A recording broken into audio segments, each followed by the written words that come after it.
जल्दी से एक जो विवाद हुआ है उस पर एक बार लौट जाते हैं कि गिरिराज सिंह दरअसल अब बुर्का वोटरों पर बयान देते नजर आ रहे हैं। शक होने पर बुर्का वाली महिलाओं की जांच होनी चाहिए, गिरिराज सिंह ये कह रहे हैं। यानी अब इसमें बुर्का भी आ गया, महिलाओं की बात। ये पाकिस्तान नहीं है जो शरिया कानून होगा, गिरिराज सिंह ये बात कह रहे हैं। हालांकि इससे पहले वो कई बार ऐसे मुद्दे उठाते रहे हैं। उन्होंने कहा कि एक तरफ देखिए लालू का जंगल राज है और दूसरी तरफ विकास।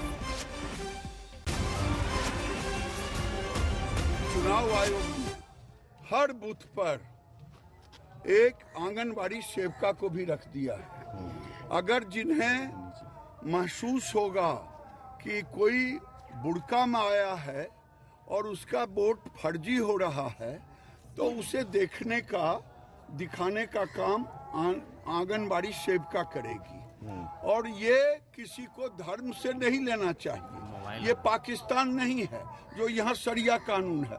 तेजस्वी यादव का राज जीवन में आएगा नहीं जो शरिया कानून लागू होगा। देखिए, ये बिना मतलब के ये हिंदू मुस्लिम ये विवाद वाली बात है। फिलहाल आज की तारीख में सबको एकजुट होकर मतदान का अपना अधिकार का इस्तेमाल करना चाहिए मतदान पे। Thank you. कट्टा वाला गिरिराज सिंह है और कट्टा वाला वो है। देखा ना, कट्टा चला बंदूक का। नरेंद्र मोदी जी कट्टा का बयान दे रहता है। उन्हीं का पार्टी, उन्हीं के लोग कट्टा चलाता है, वही अपहरण कराता है, वही कट्टा चलाता है, जान के मरता है। मोदी जी कट्टा वाला याद नहीं आता है, निर्दोष आदमी याद आता है। ये बड़ा दिलचस्प है कि गिरिराज सिंह के बयान पर अगर सफाई किसने दी तो चिराग पासवान वहां पर सफाई दे रहे थे। आरजेडी की तरफ से तो कुछ प्रतिक्रिया ही नहीं है। हमारे साथ में हिमांशु मिश्रा बक्सर से जुड़ रहे हैं। हिमांशु, गिरिराज सिंह का ये बयान अचानक बुर्के को लेकर और उसके साथ साथ शरिया कानून, पाकिस्तान, ये सारी चीजें बिहार में मिसिंग थी। अब तक बिहार के चुनाव प्रचार में घुसपैठियों की बात होती थी, लेकिन आज पाकिस्तान भी निकल कर आया है। कैसे अचानक गिरिराज सिंह ये बयान दे रहे? क्या अभी भी बीजेपी को लगता है कि हिंदू मुस्लिम के मुद्दे पर उनके साथ वोट आ सकते हैं और क्या इसीलिए गिरिराज सिंह का यह बयान हम देख सकते हैं इस तरीके से? राहुल गौतम हमारे साथ में। राहुल, अगर आपने यह सवाल सुना होगा।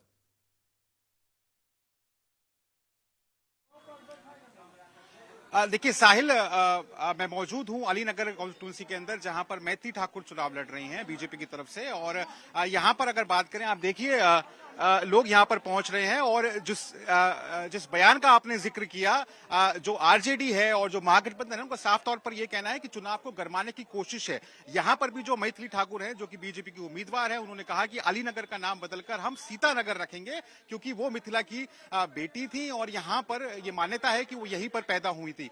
लेकिन इसको लेकर भी आरजेडी का यह आरोप है कि देखिए ये चुनाव को गरमाने की कोशिश है। तो जो आप कह रहे हैं कि गिरिराज सिंह जो बुर्का नशी औरतों के बारे में बात कर रहे हैं, शरिया पाकिस्तान की बात एंट्री हो चुकी है, इन तमाम चीजों को लेकर महागठबंधन का ये कहना है कि ये देखिए ये पैनिक दिखाता है आपको, ये जिटरी है एनडीए और इसीलिए इस प्रकार की अब बातें कर रहा है। लेकिन देखिए एक बात जो सबसे इंपॉर्टेंट है कि जो लोग हैं वो बहुत साइलेंटली वोट कर रहे हैं। साहिल, मैंने पहले भी बिहार का चुनाव कवर किया है। इस बार जो लोग हैं, खासतौर पर अपर कास्ट, लोअर कास्ट, पिछड़े, मुस्लिम, उनसे अगर आप बात करें तो वो आपको बताएंगे बिल्कुल भी नहीं कि वो, या आपको हिंट भी नहीं देंगे कि वो किस तरफ वोट कर रहे हैं। तो बहुत साइलेंटली वोट हो रहा है।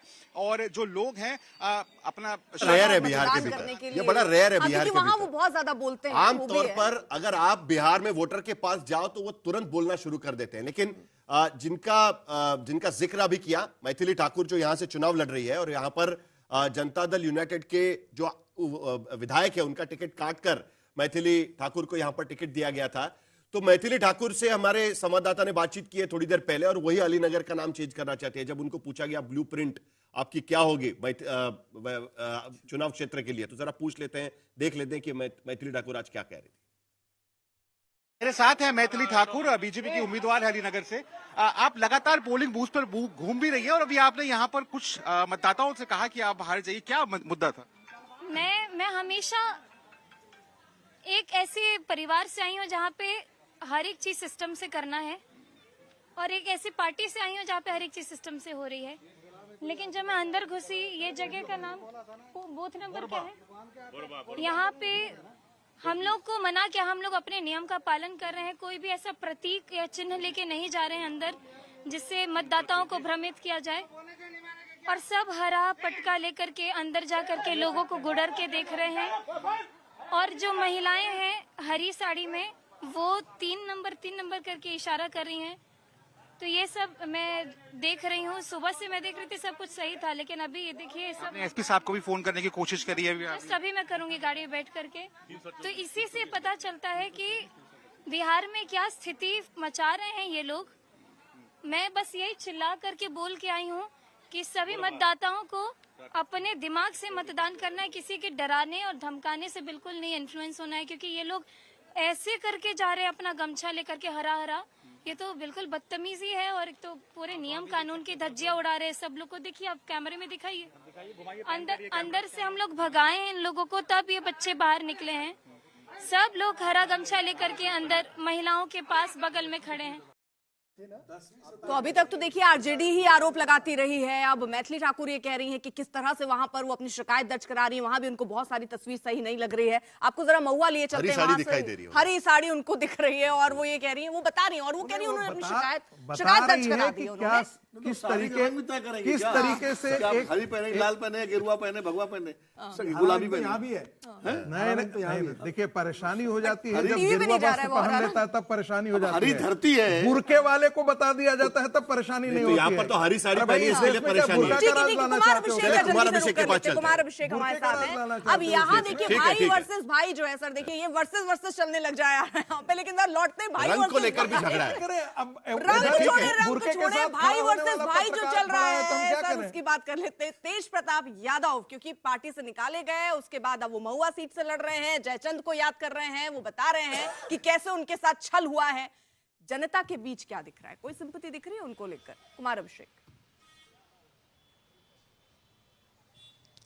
नहीं, बिल्कुल इस वक्त हम महुआ में हैं, और अभी से कुछ मिनट पहले यहाँ पर तेज प्रताप यादव आए थे। और अगर आपको बताएं तो ये महुआ का जो मुख्य बाजार है उसका ये बूथ है। सुबह से यहाँ बड़ी लंबी कतारें लगी थी, लेकिन अब लगभग 4 घंटे से ज्यादा का वोटिंग हो चुका है, तो अब कतारें आपको कम दिखाई देंगी। तेज प्रताप आए तो एक इंटरेस्टिंग बात हुई कि वैसे तो कई जगह घूमे, लेकिन उन्हें अपना जो कहते हैं बूथ एजेंट उन्हें दिखाई नहीं दिया, थोड़े आश्चर्य में थे। लेकिन मैंने जब यहाँ पर कई लोगों से बात की तो ये लड़ाई ऐसी दिलचस्प हो गई है कि यहाँ पर आरजेडी से मुकेश रोशन हैं, और साथ साथ तेज प्रताप उनके सामने हैं। तेज प्रताप 2015 में ऐसे चुनाव जीते थे, तो एक सिंपैथी उनके तरफ भी दिखाई दे रही है, और एक क्रॉस कास्ट जिसे कहते हैं कि तमाम बिरादरियों में उनके वोट हैं, ये भी यहाँ पर जो मैंने। लेकिन अभिषेक, एक बात बड़ी दिलचस्प दिखाई दी कि तेज प्रताप यादव के पास भी संसाधनों की कमी नजर नहीं आई। चुनाव प्रचार करते समय हेलीकॉप्टर दिखाई दिया, बाकी सारी चीजें दिखाई दी,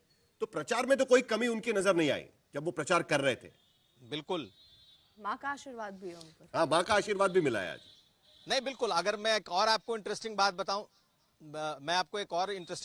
साहिल, जब मैं सुबह इंटरव्यू कर रहा था नित्यानंद राय का, तो मैंने पूछा कि क्या बीजेपी भीतर से समर्थन कर रही है, तो उनका कहना था नहीं, हम तो एनडीए को ही समर्थन करेंगे, लेकिन मेरी उनको शुभकामनाएं हैं, वो भी अच्छे आदमी हैं, वो भगवान के भक्त हैं, तो मेरी शुभकामनाएं उनको भी हैं, हम लोग एनडीए के हैं। लेकिन देखिए, जो संसाधन की आपने बात की, कहीं ना कहीं हेलीकॉप्टर से घूम रहे हैं, उनके हाव भाव अगर आप देखें तो पहले से बहुत कुछ बदल चुका है, तो कोई ना कोई एक टीम जरूर है उनके साथ जो उनको गाइड कर रही है। और अब एक शक्ति शायद उनके पीछे कोई खड़ी है कि जिसके वजह से ये सारी चीजें हमें दिखाई दे रही थी।